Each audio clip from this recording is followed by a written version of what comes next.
whoever your ideal market is, that's who should be featured in your ad. We have guys that want to do multifamily homes. So we have guys that do land. Land is in the ads. So whoever you're speaking to, that house should be relevant to them. What's up, y'all? You're listening to the Carrot Cast podcast, the podcast with a funny name, but a big mission. We help thousands of real estate investors and agents grow rock-solid mindsets, do better marketing so that you can build a business of freedom and impact. I'm your host, Trevor Mock. Let's dive into today's episode.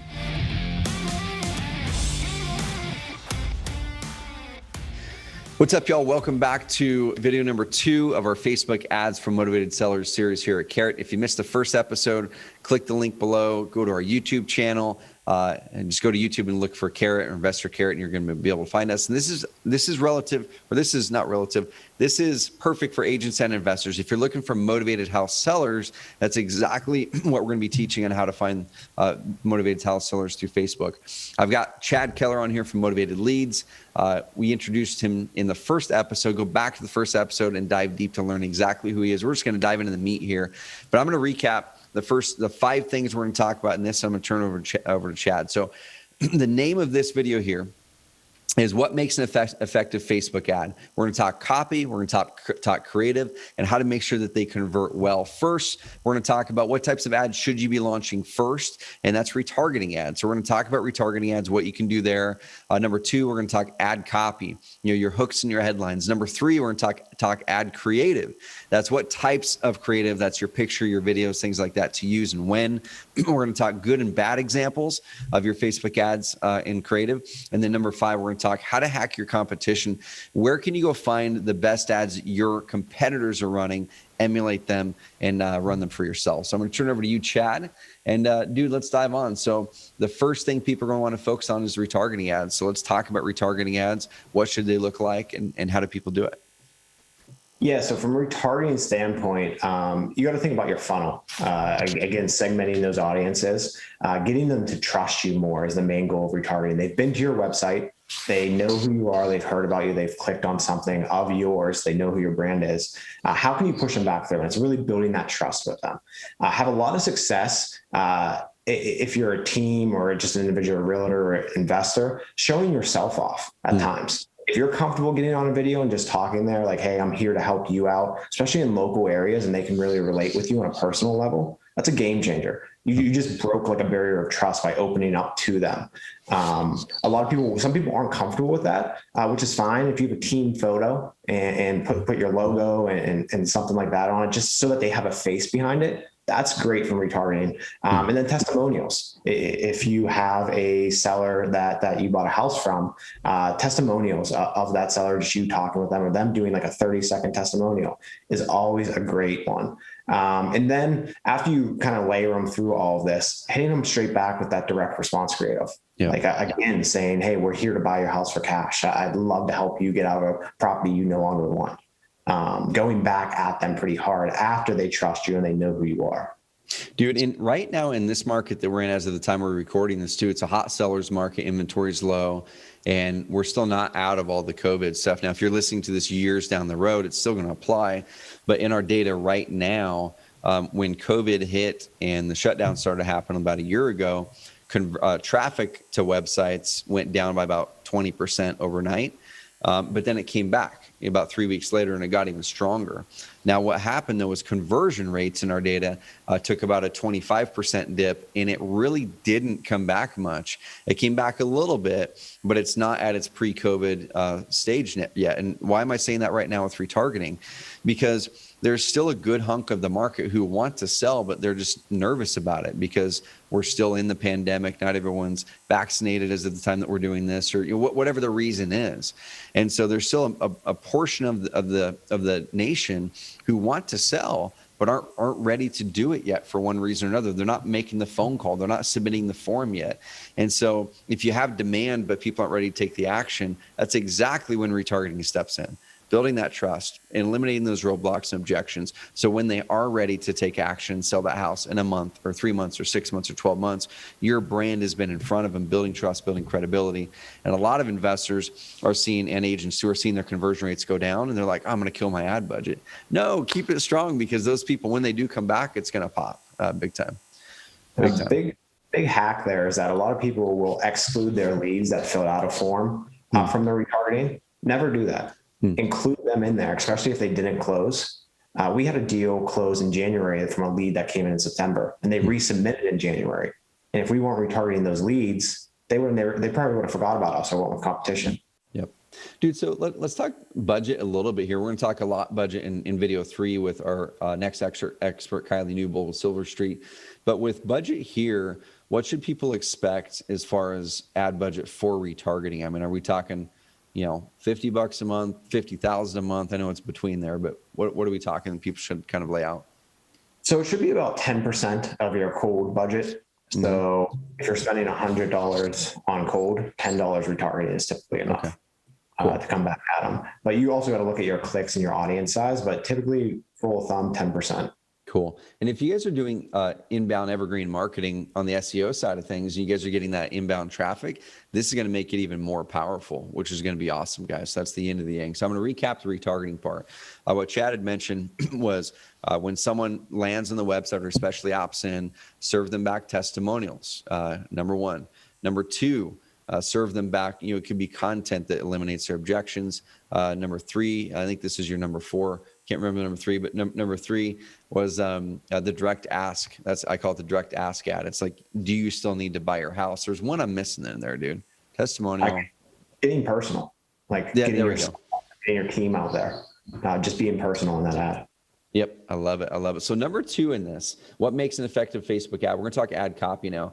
And if you can pull up your screen, we're going to show you guys some examples, and I'm going to do my best. We're going to do our best to talk it and verbalize it through, since many of you are listening to this on a podcast and are able to see the screen. But if you guys want to see the visuals that we're actually seeing, that we're talking through, make sure you go to carrot.com/blog, find this episode, or go to carrot.com/Facebook. And we're going to have this series put over there with other Facebook ad resources as well. So I'll turn it over to you, Chad. Ad copy, headlines, and hooks. What should people do and what should people avoid?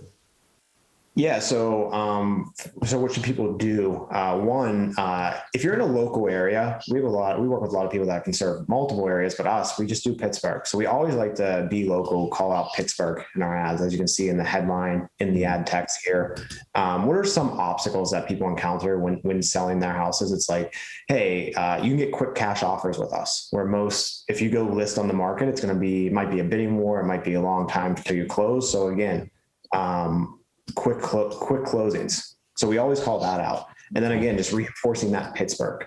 We always talk about Pittsburgh, what helps with the Pittsburgh is that it's super relevant to your market, and Facebook recognizes that. So calling out your market in the ad versus going super general with it makes it very specific. And then down here, as you can see, we have as is condition, pay cash, you can close in 2 weeks. Again, just reinforcing that. So that's super important from an ad tech standpoint. Calling that out. Also thinking in the way of your sellers. What are they going through? They need quick cash. Sometimes their back's against the wall. Sometimes the house is just left to them and they need to get rid of it quick. Or they just want cash for it. So always thinking like, hey, what would motivate them to sell their house? And just calling that out in the ad. I like it. And now when we get into creatives, themselves, as you can see here, one of these should be a GIF. They should not be the same. So let me refresh it. So this one, as you can see, it's a GIF. Just comes in, has a little bit of motion. Make this last for like 8 to 13 seconds. That way on Facebook, it can serve against all platforms. So that when I mean the audience network, Instagram. If you go above 15 seconds on those ad creatives, you're cutting out some of those other placements that you could have this ad placed on and get more reach. So this ad, as you saw, it just has some sliding motion, but it has we buy houses and as is conditions, no repairs needed. That's really important too. No repairs needed, especially for motivated sellers. Get in touch, gives them the option to just call us directly when they see the ad. So that's always good to add in there, has our call outs from the houses, but we'll even take this same ad and then try it as a still image. Like you'll see if I refresh it, this is just a straight still image. Yep. And then we'll test the still image versus a little bit of motion and see if there's a difference there. Dude, so one thing you had on both these creatives here, and I want to verbalize it to those listening, is you had a house that is in disrepair on both. The original ad you showed was kind of almost like a carousel where it was just swiping through a handful of houses that were in disrepair. Have you tested pretty houses versus the ugly houses, and kind of what have you guys seen there, just for people that are listening? So us personally, we're looking for houses that we can come into and put 30, 40, 50 grand into the house. Yep. We look for them from 60 to 100,000 on our market, come in, put 30, 40 in them. They assess at 220. It's a great investment for us long-term. We work with multiple investors and even realtors that want to target homes. We have a guy in Georgia, for instance, that wants to target homes 400,000 to 750,000. Whoever your ideal market is, that's who should be featured in your ad. Cool. We have guys that want to do multifamily homes. So we have guys that do land. Land is in the ads. So whoever you're speaking to, that house should be relevant to them. Cool, dude. And I'm so glad we dove into that, because I'll see ads where it's got the fancy stock photo from Shutterstock. That's that same darn house that is on every single website in the world in real estate. And, but that's, at the end of the day, that might not even be the type of house they're looking for. They're looking for fixer uppers and things like that. And if you're an agent listening to this, or watching this, you might be saying, well, shoot, I don't want to list houses like that. Or if you're a hybrid, those are perfect ones to buy and repair and sell on the market, and create a listing where right now that property probably couldn't even be listed. So you're able to take it, solve the problem, get it repaired, or wholesale it to someone who's going to repair it, and now get it on the market, get a property that wasn't on the market before. What other types of creative have you guys ran that helps us stand out and that you guys seen good results on? So we've got the house creative with the messaging. Any other types of creative that people should test out anyway? I thought I had another one here, but so what we've seen is that just like we've even taken like a digital bandit sign. Yep. Like imagine a bandit sign and just made it into an ad. And we buy houses for cash, sell your house quick for cash with the phone number underneath. Yeah. Just a digital bandit sign does well. We talked about testimonials. Testimonials can always do great. You take a testimonial and you banner that. Even if you visit our website, Motivated Leads, you'll see us come back around with testimonials, and even our podcast that we were on that Brian was on with you, and we banner those and just have call to actions in those. But a lot of people might not have the resources that we have. So just going to Canva, taking your logo, playing around in Canva itself. You can go in there and just basically, it has an ad like done up like this, where you would plug this house in, you plug your logo in, you plug your phone number in, and just make all the difference versus just if you're on your computer standard stock, like trying to lay your logo over top of a stock image here, like type over top of this with Times New Roman font. Like so many people tried to do that. And then Facebook recognizes that there's no design element behind that ad. And it's like, you kind of don't know what you're doing. And Facebook doesn't want to show that because it's a bad consumer experience. Yep. So using a resource like Canva, or even finding a designer for cheap on Fiverr or Upwork or whatever it may be, can make the world of difference. Cool. And so you talked about length of video a little bit ago. You said any of these kind of shorter videos, sub 15 seconds, make it so it can go into more spots. You can go over to Instagram and some other spots. Have you found or seen people running longer videos, whether it's to cold traffic or in retargeting, that's, let's say, over a minute? And is that something you would suggest to people or not? So it really comes down to the data. But for this market in particular, what we found is that the motivated sellers don't have a huge attention span. Yep. Unless they visit your website. If they visit your website and you're retargeting, go with a longer form video. Go with that 30 second, 1 minute, 2 minute video. But if you want to get the maximum reach for your money, keep that video from 8 to 15 seconds. And again, just like that, like it doesn't even have to be a video, it just has to be an animation that you can get done in $5 or $10. Cool. It'll place everywhere then. Dude, that's perfect. So guys and gals, for your cold traffic, the ones that haven't been your website yet, keep those videos short or short animations, sub 15 seconds. Like Chad said, grabs attention. It's a lot lower cost as well because you're going really broad. So you want those views to be low cost.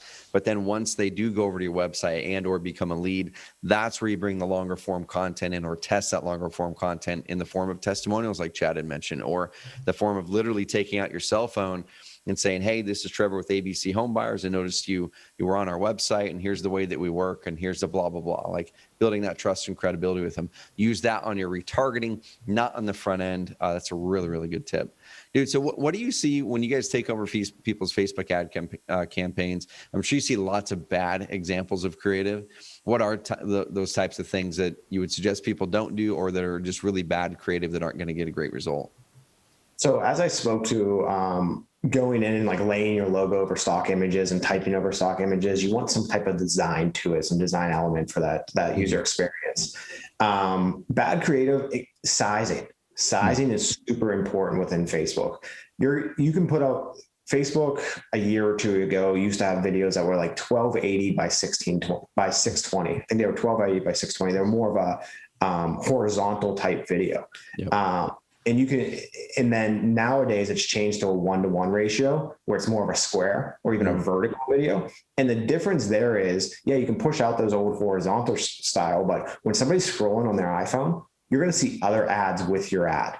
Versus if you have a horizontal or a properly sized Facebook ad, and you can just Google proper Facebook ad sizes and find them, you will take up the entire feed on their mobile or on their desktop with your ad if it's sized properly, where there's no commotion around it. They're not seeing somebody's ad above you or below you. It's just yours. So you have their full attention at that point. So that doesn't cost any more.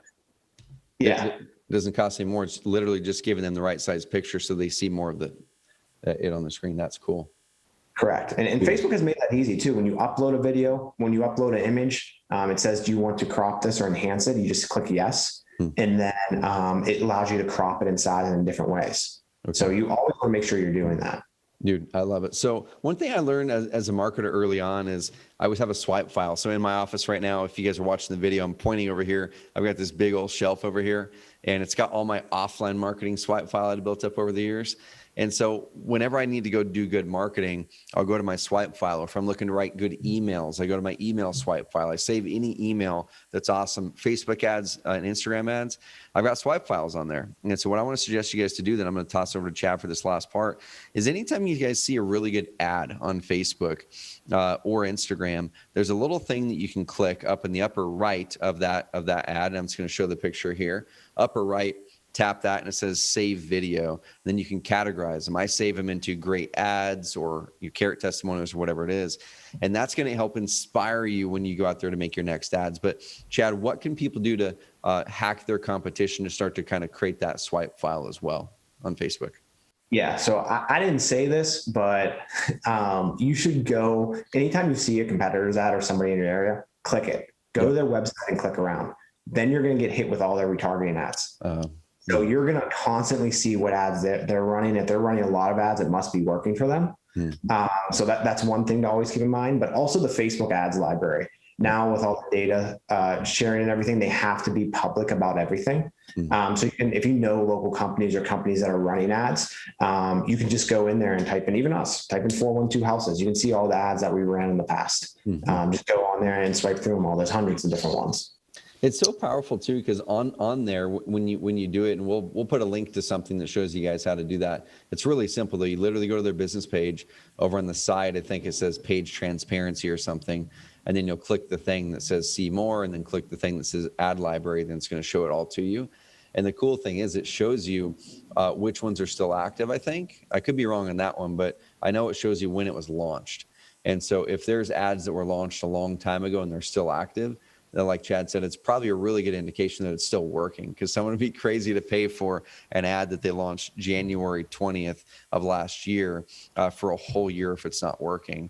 And then you'll also be able to see the ones that were launched just recently and kind of look at those. If there was an ad launched last week, maybe you don't want to swipe that one because you don't know if it works yet. Look at the ones that they've been running for a while that are probably proven they've been paying for. So guys, here's the 5 tips how to make your Facebook ads effective with your copy and creative. Number 1, start with your Facebook retargeting instead of cold ads. And like Chad had mentioned there, when you're retargeting people, you can make those ones long. You should be putting your face on those. You should be starting to bring people into that trust sphere with you, where those types of ads wouldn't convert to cold traffic. Number 2, add copy, headlines, and hooks. So Chad had a chance to walk you through some of the ads. One question I do have, Chad. I've seen really long copy in Facebook work really well, and I've seen really short copy. Do you find any rhyme or reason or rule there about really long copy in a Facebook ad at the top versus really quick short copy? So long copy used to be really effective. They used to not have, I think it was like basically 8 lines you'd see before you'd have to click the see more button. And now it's down to 2 lines. So at your ad text atop the ad, it's super important that first sentence or 2 grabs the attention, because they have to click see more to see the rest of the copy.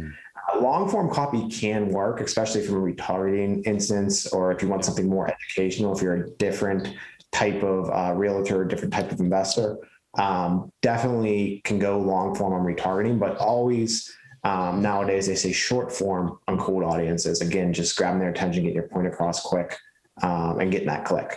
Dude, so that right there is gold, and I want people to lock that in there, okay? Because he had mentioned it 2 times. There's try to get shorter form content or shorter form ad copy at the start. You're grabbing attention. There's a principle in copy called AIDA, attention, interest, desire, action, AIDA.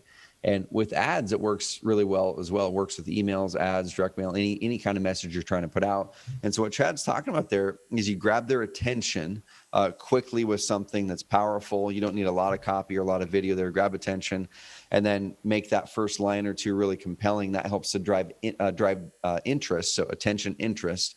And then when they click your stuff and they go get your retargeting ads and see the proof and all that kind of stuff, that builds desire even more, and your website should build desire, and then your website should drive action, as should your ad. So attention, interest, desire, action, work all that in. Once you get to retargeting ads, you can lengthen out your copy, lengthen out your videos to drive them deeper down that trust path and work with you guys. Then tip number 5 was hack the competition, guys.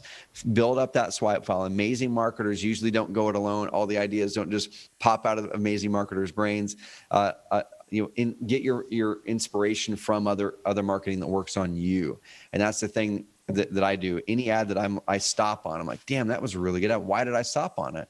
I save it, even if it's not in the real estate industry. And then when I'm going to make ads in the future, I'll pull up my swipe file and go, why did I stop on that ad? Why did I click it? Can I emulate something like that to my prospects, even though that was an ad for gym owners or something like that? So those are the 5 tips, y'all. Chad, once again, appreciate the heck out of you, man. The next video we're going to be doing, introducing Kylie from Silver Street. We're going to be talking about how to milk your Facebook ad for maximum ROI, talking a little bit about the iOS 14 update and determining budgets at a deeper scale.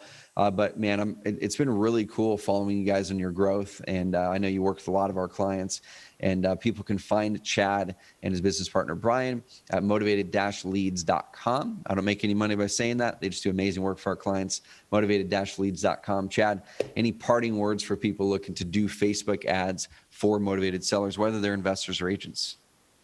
Yeah, don't be scared. You got to give it time. This takes time. You can't run it for a week and stop. You got to give it time, 2, 3, 4 months if you're new at it. Don't be scared. Learn it, and give it a true test. Don't just spend money and leave. Keep spending, keep learning. I'm still learning more every single day. I learn more and more. So just stay at it is one thing that I suggest. I love it. So guys, if you want the whole series, go to carrot.com/Facebook, carrot.com/Facebook. Video 1 was diving into the top 5 biggest mistakes that people make with Facebook ads and how to get started. Chad and I walked through 5 specific things there. Part 2, which is what we're in now, we walked through those 5 amazing things on copy, creative, how to make it better, and how to hack your competition. The next one's gonna be on budget and scaling. If you guys want help, go check out our marketplace, carrot.com/marketplace, where you can work with vendors like Motivated Leads, or go directly to their website. And guys, we want to help you guys succeed even more. And one of the keys Chad had mentioned in this video and the last is don't do lead ads. Send them directly to a high converting Carrot site where you've built in credibility and content. So those are a great 1-2 punch to drive traffic and leads now while you're waiting for your SEO and organic to grow. I will see you guys on video 3. Thanks, Chad. Appreciate it, man.